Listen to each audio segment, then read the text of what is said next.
미국 하원 외교위원회가 북대서양 조약기구 나토의 창설 75주년을 기념하는 결의안을 채택했습니다.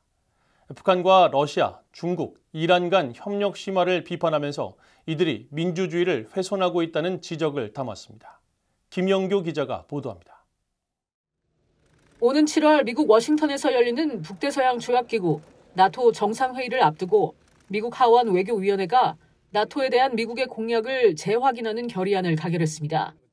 민주당의 윌리엄 키팅 의원이 대표 발의하고 마이클 맥콜 외교위원장과 그레고리 믹스 민주당 간사 등 의원 49명이 초당적으로 참여한 이번 결의안은 지난 16일 하원 외교위 전체 회의를 통과한 뒤 본회의로 넘겨졌습니다.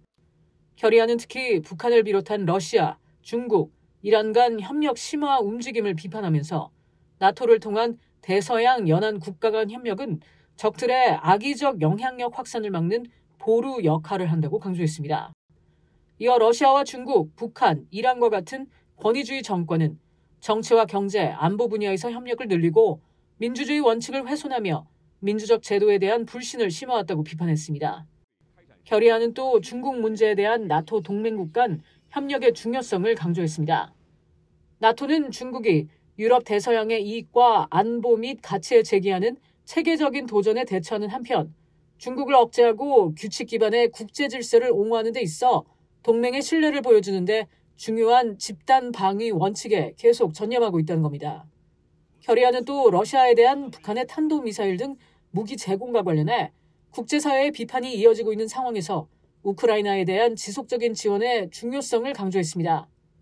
나토는 러시아의 전면적인 침공에 따른 우크라이나에 대한 확고한 지원을 해왔으며 회원국들은 우크라이나의 전쟁 노력을 지지하기 위해 탄약과 무기 및 상당한 비안보 분야 지원을 제공했다는 겁니다.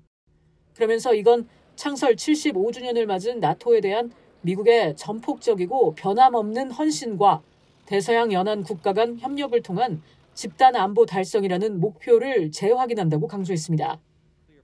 결의안을 대표 발의한 키팅 의원은 이날 결의안 통과 뒤 소셜미디어 X에 올린 글을 통해 오는 7월 워싱턴에서 열리는 나토 창설 75주년 정상회의는 우크라이나에서 계속되는 러시아의 침략에 맞서 강력한 결속력을 보여주는 자리가 될 것이라며 환영의 뜻을 밝혔습니다.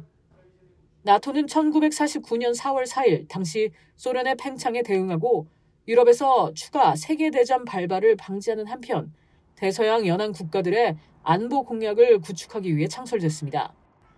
이번 결의안은 워싱턴 정가에서 러시아와 중국, 이란, 북한의 연대 강화를 우려하는 목소리가 초당적으로 높아지는 가운데 나왔습니다. 바이든 행정부 고위 관리들도 중국, 러시아, 북한, 이란 간 협력 확대에 대한 우려를 나타냈습니다. I will say that what we've also seen over the course of the last few years is a Russia that is bolstered by partnership with both China and North Korea in ways that are antithetical not only to our security interests in Europe but also the Indo-Pacific. 북한과 중국, 러시아, 이란 간 협력은 우크라이나 전쟁을 계기로 심화하고 있습니다. 특히 북한과 러시아는 국제사회가 구체적 증거를 제시했음에도 불구하고 양국 간 무기 거래 사실을 부인하고 있습니다. VOA 뉴스 김연경입니다.